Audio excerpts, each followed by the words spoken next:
akwai aiki, sai dai ka ce babban aiki.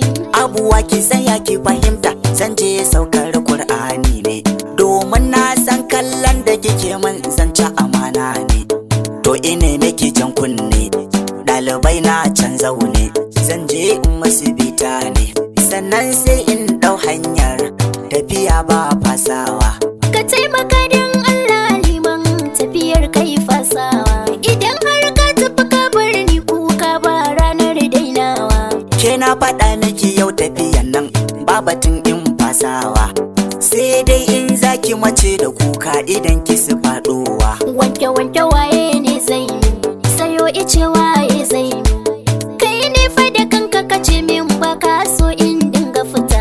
To yau da kaina na furta, Abuwa ki ce kiki dinga fita, ke sai in mutuwa ta ce ta zo tafiyar in fasawa.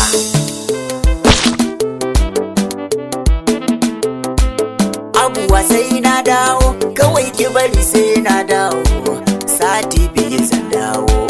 Ga kafata ga taka, sai dai ai tafiyar tare.